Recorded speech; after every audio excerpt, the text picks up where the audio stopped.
السلام عليكم ورحمة الله وبركاته. إن الحمد لله نحمده ونستعينه ونستغفره ونعوذ بالله من شرور أنفسنا ومن سيئات أعمالنا. من يهده الله فلا مضل له ومن يضلل فلا هادي له. أشهد أن لا إله إلا الله وحده لا شريك له وأشهد أن محمدًا عبده ورسوله. أما بعد، أعوذ بالله من الشيطان الرجيم. بسم الله الرحمن الرحيم. قل هو الله أحد الله الصمد لم يلد ولم يولد ولم يكن له كفوا أحد. اہل ایمان، اہل توحید، اہل الحدیث دنیا بھر کو ایک اللہ کی عبادت کا پیغام دیتے ہیں.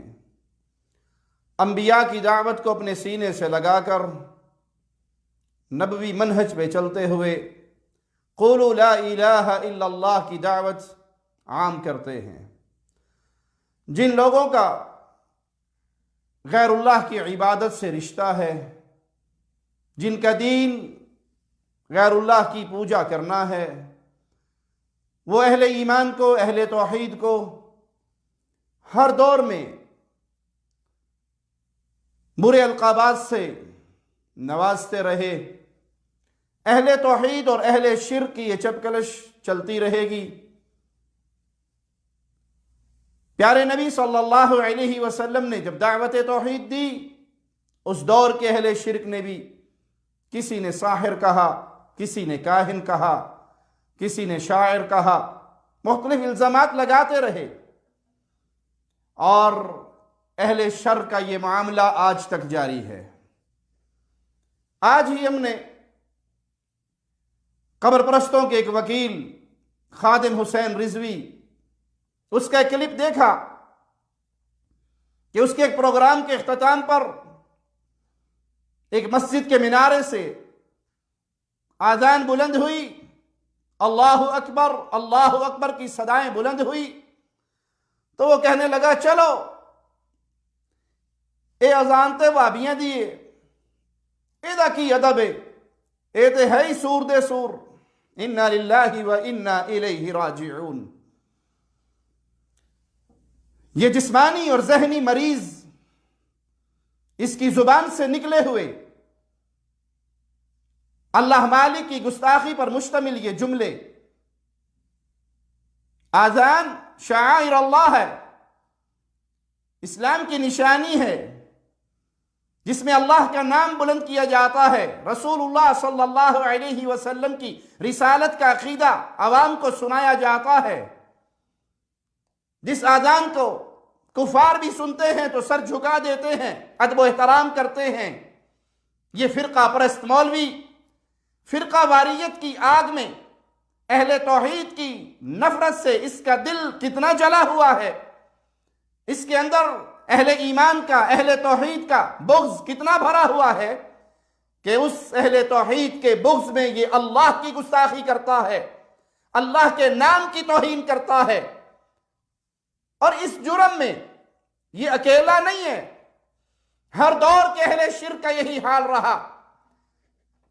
ان کو درس ہی یہ دیا گیا، ان کے بڑوں نے پٹی ہی یہ پڑھائی.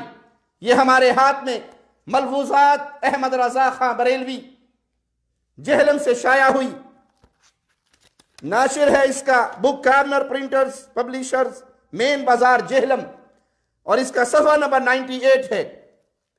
رضوی نے جو آذان کی توہین کی، یہ اس اکیلے کا عقیدہ نہیں، ان کی بنیاد رکھنے والے نے، ماضی قریب کے سب سے بڑے تکفیری احمد رضا خان بریلوی قبوری نے ان کو یہی درس دیا. صفحہ 98 پہ اس سے سوال ہوتا ہے، وہابیہ کی جماعت چھوڑ کر الگ نماز پڑھ سکتا ہے؟ تو جواب میں احمد رضا خان بریلوی قبوری تکفیری کہتا ہے، نہ ان کی نماز ہے، نہ ان کی جماعت ہے. سائل پھر سوال کرتا ہے، وہابیوں کی مسجد بنوائی ہوئی مسجد ہے یا نہیں؟ تو جواب میں یہ ظالم اللہ کے گھر کی توہین کرتے ہوئے کیا کہتا ہے؟ کفار کی مسجد مثل گھر کے ہے۔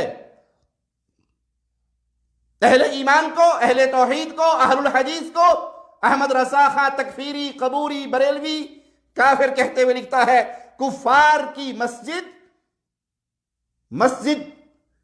گھر کے جیسی ہے۔ کفار کا گھر، اس مسجد کی کوئی حیثیت نہیں، اس مسجد کا کوئی ادب نہیں، وہ بیت اللہ نہیں، وہ اللہ کا گھر نہیں، وہ عبادت خانہ نہیں، بلکہ کفار کی مسجد مثل گھر کے ہے۔ سائل پھر سوال کرتا ہے وہابی مؤذن کی اذان کا اعادہ کیا جائے گا یا نہیں؟ تو جواب میں احمد بریلویوں کا بابا، ان کی بنیاد رکھنے والا، قبر پرستوں کا بانی، تاریخ کا سب سے بڑا تکفیری، اپنی عوام کو درس کیا دیتا ہے؟ جو رضوی کے منہ سے نکلا یہ اس کے گرو نے یہی کچھ سکھایا ہے۔ جواب میں کہتا ہے جس طرح ان کی نماز باطل، اسی طرح ان کی اذان بھی باطل ہے۔ ہاں، تعظیماً اللہ کے نام پر جل شأنہ اور نام اقدس پہ درود شریف پڑھے۔ جو رضوی نے اپنے بابے کی اتنی سی بات بھی نہیں مانی، بلکہ کہا یہ سور کے سور ہیں، ان کی اذان کا کوئی احترام نہیں، نام اس میں اللہ کا لیا جاتا ہے، نام اس میں رسول اللہ صلی اللہ علیہ وسلم کا لیا جاتا ہے، اور یہ کہتا ہے چلو اس اذان کا کیا ہے۔ اس ذہنی مریض نے اہل الحدیث کو سور کہا۔ آئیے قرآن حکیم سے ہم سوال کرتے ہیں کہ یہ قبر پرست، یہ قبروں پہ سجدہ کرنے والے، یہ قبروں کا طواف کرنے والے، یہ مردوں کو اپنے لیے داتا اور مشکل کشا سمجھنے والے، یہ پیروں کی ڈھیریوں پر آ کے خاک چھاننے والے، یہ ان کا تھوک چاٹنے والے، یہ پرلے درجے کے اہل شرک، اللہ کی مخلوقات میں اہل شرک کی حیثیت کیا ہے؟ ان کا مقام کیا ہے؟ یہ اہل توحید کو گالی دیتے ہیں، حالانکہ ان کی اہل شرک کی حیثیت مولا مالک نے کیا بیان کی؟ ان الذین کفروا من اہل الکتاب والمشرکین، اہل کتاب میں سے جنہوں نے کفر کیا اور مشرکین، اللہ کے ساتھ شرک کرنے والے، فی نار جہنم خالدین فیہا، ان کا ٹھکانہ ہمیشہ کی آگ ہے، اولئک ہم شر البریہ، اللہ کی ساری مخلوق میں سب سے بدترین مخلوق اللہ کے ساتھ شرک کرنے والے۔ سور بھی اللہ کی مخلوق ہے، گٹر کی گندگی کھانے والا گندا کیڑا اللہ کی مخلوق ہے، لیکن مشرکین کے بارے میں مالک کیا فرماتا ہے؟ اولئک ہم شر البریہ، رب کی ساری کائنات، ساری مخلوقات میں سب سے گندی مخلوق اللہ کے ساتھ شرک کرنے والی۔ تم اہل توحید کو گالیاں دیتے ہو، جنہوں نے اپنا سر کبھی اللہ کے علاوہ کسی کے سامنے نہیں جھکایا، جنہوں نے کبھی اللہ کی توحید میں شرک کی ملاوٹ نہیں کی۔ ادب کرتے ہیں انبیاء کا، احترام کرتے ہیں اولیاء کا، لیکن اولیاء و انبیاء کو اللہ کی ذات، صفات، عبادت میں شریک نہیں کرتے۔ تم نے شریک کیا، تم نے عقیدے رکھے، وہی جو مستوی عرشتہ خدا ہو کر اتر پڑا مدینے میں مصطفیٰ ہو کر، تم نے اللہ اور اس کے رسول کو ایک ذات قرار دیا۔ تمہارے مولویوں نے نعرے لگائے ہیکے ہیکے ہیکے، جڑا ہی ہیک کو ڈو آکھے کافر تے مشرک ہے۔ تم نے اللہ اور اس کے رسول صلی اللہ علیہ وسلم کو ایک ذات قرار دیا۔ بیٹے دی گال نہ کرمائی، میں کو الف دی سمجھ کے نہیں آئی، میم دا برخا پا کے احد احمد دے وچ اتر آئی۔ اللہ احد، مصطفیٰ کا مبارک نام احمد صلی اللہ علیہ وسلم۔ تم نے کہا احد اور احمد میں میم کی مروڑی کا فرق ہے، یہ میم کا حجاب اللہ پہن کر احمد بن کے اس دنیا میں آیا ہے۔ یہ کفر کے عقیدے تم نے رکھے اور گالیاں دیتے ہو اہل توحید کو۔ اور اہل توحید کے بارے میں مولا کیا فرماتا ہے؟ جواب سنیے قرآن سے۔ کیا اہل الحدیث سور ہے بقول خادم حسین رضوی کے؟ قرآن جواب دیتا ہے ان الذین آمنوا وعملوا الصالحات اولئک هم خیر البریہ، جو ایمان لاتے ہیں، جو اللہ کی توحید کو مانتے ہیں، جو عمل صالح کرتے ہیں، رب کی ساری کائنات میں سب سے بہترین مخلوق، اللہ کی ساری مخلوقات میں سب سے بہترین مخلوق اللہ کے مواحد بندے ہیں۔ اور اس اذان کی توہین کرنے والے اے مجرم، آؤ قرآن حکیم سے پوچھتے ہیں، اگر دل میں ایمان ہو، اگر دل میں انسانیت بھی ہو، تو کسی کے زبان سے دین اسلام کی نشانییں اور شاعر اللہ کی توہین کا تصور نہیں ہو سکتا۔ قرآن حکیم ہمیں درس دیتا ہے وَمَن يُعَظِّمْ شَعَائِرَ اللَّهِ فَإِنَّهَا مِن تَقْوَى الْقُلُوبِ، جو اللہ کے نام کی چیزوں کی تعظیم کرتا ہے یقیناً یہ دلوں کی پرہیزگاری سے ہے، دلوں کے تقوی کی نشانی ہے یہ بات کہ وہ اللہ کے شاعر کا احترام کرے۔ صفا و مروہ کو شاعر اللہ کہا گیا کیونکہ وہاں اہل ایمان آ کے حج کرتے ہیں، اور تم نے توحید کے واضح کو، اذان کے واضح کو سن کر کہا اس کا کوئی ادب نہیں۔ قرآن بتاتا ہے دل میں پرہیزگاری ہو تو اللہ کے نام منسوب چیزوں کی عزت دل میں رہتی ہے۔ ارے تمہارے اس بد جملے سے بعض کفار مکہ بھی اچھے ہیں جو قربانی کے جانوروں کی بھی عزت کیا کرتے تھے کہ یہ اللہ کے نام پہ قربان ہونے جا رہے ہیں، تم تو اس سے بھی آگے بڑھ گئے۔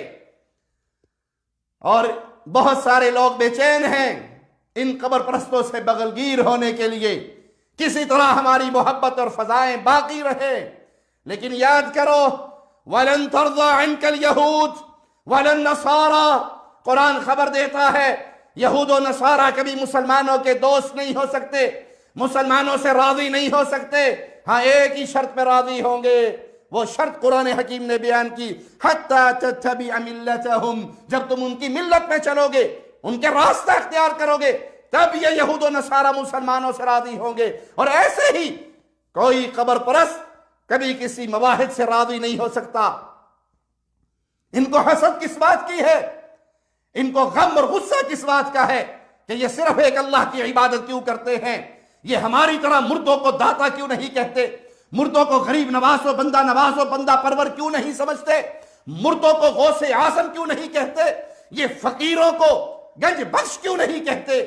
ان کو تکلیف صرف اس بات کی ہے کہ تم ایک اللہ کی عبادت کرتے ہو، اگر ان کو راضی کرنے کا تم نے ٹھان لیا ہے حَتَّى تَتَّبِعَ مِلَّتَهُمْ، تو یہ راضی ہوں گے اگر تم ان کے طریقوں پہ چل کے قبروں کی پوجا کرو، قبروں کا طواف کرو، قبروں پہ سر ٹیکو، قبروں پہ رکوع کرو، قبر کی طرف منہ کر کے نماز کی حالت میں کھڑے ہو، اور اس مردے کو جو استنجا نہ کر سکا، اس مردے کو جو طہارت نہ کر سکا، اس مردے کو جو اپنا کفن نہ پہن سکا، اس مردے کو جو اپنی قبر میں اتر نہ سکا، اگر داتا نہیں مانو گے یہ قبر پرست کبھی تم سے راضی نہیں ہوں گے۔ اگر تم توحید پہ رہو گے تو مشرکوں کے دلوں میں اہل توحید کی نفرت اسی طرح باقی رہے گی، کیونکہ یہ حزب الشیطان میں سے ہے اور موحدین اللہ کے حزب میں سے ہیں۔ اس عقیدہ توحید کو سینے سے لگائیے، کسی سے اتحاد کیجئے، ضرورت ہے وقت کی اتحاد، لیکن اتحاد کی بنیاد لا الہ الا اللہ ہے۔